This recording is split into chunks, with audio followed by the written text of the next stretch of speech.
పశ్చిమ బెంగాల్లో bumper polling నమోదైంది. ఫస్ట్ ఫేజ్ లో 93% పోలింగ్ నమోదైతే సెకండ్ ఫేజ్ ఆ రికార్డును బ్రేక్ చేయనుంది. సాయంత్రం 6 గంటల వరకు పోలింగ్ అయితే 5 గంటలకే 90% టచ్ చేసింది. చివరి గంటలో ఎంత పోలింగ్ నమోదవుతుందనేది ఆసక్తికరంగా మారింది. ఫస్ట్ ఫేజ్ పోలింగ్ పర్సెంటేజ్ ను సెకండ్ ఫేజ్ ఈజీగా క్రాస్ చేసే ఛాన్స్ అయితే ఉంది. మొత్తంగా పశ్చిమ బెంగాల్ ఓటర్లు పోటెత్తారు, ఈవీఎంలను మోగించారు. ఈ పోలింగ్ ఆల్ టైమ్ రికార్డుగా నిలిచిపోనుంది.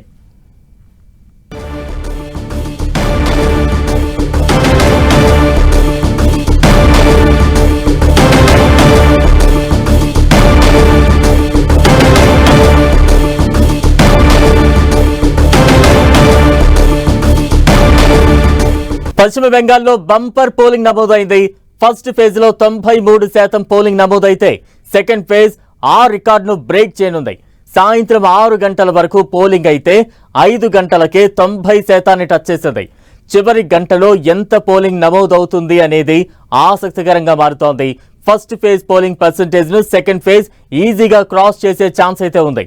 మొత్తంగా పశ్చిమ బెంగాల్లో ఓటర్లు పోటెత్తారు, ఈవీఎంలను మోగించారు. ఈ పోలింగ్ ఆల్ టైమ్ రికార్డ్ గా నిలిచిపోనుంది.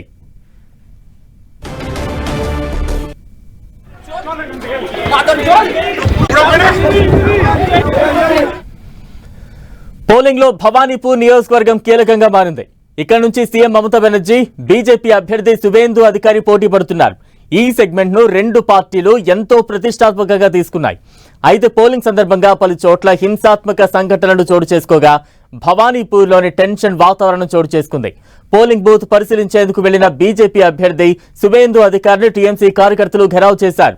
దీంతో ఆయన అక్కడి నుంచి వెళ్లిపోయారు. టీఎంసీ గుండాలు తనపై దాడి చేశారని ఆరోపించారు సువేందు అధికారి. బూత్ నెంబర్ 217 దగ్గర తనపై దాడి జరిగిందని చెప్పారు. వాళ్ళంతా ఓటర్లు కాదని మమతా గూండాలు అన్నారు. బంగ్లాదేశీ ముస్లింలు, చొరబాటుదారులు ఎన్నికల్లో గందరగోళం సృష్టిస్తున్నారని సువేందు అధికారి ఆరోపించారు.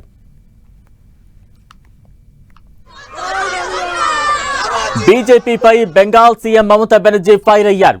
భవానీపూర్లో ఓటు వేసిన మమత బీజేపీ కేంద్ర బలగాలపై విమర్శలు గుప్పించారు. పోలింగ్ కు ముందు అవకతవకలు జరిగాయని ఆరోపించారామె.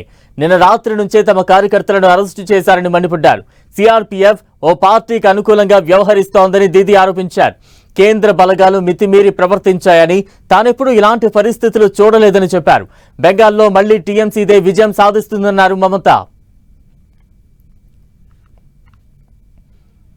ఇక హౌరా, నదియా, హుగ్లీ, దక్షిణ పరగన 24 జిల్లాల్లోని పోలింగ్ కేంద్రాల దగ్గర ఉద్రిక్త పరిస్థితులు నెలకొన్నాయి.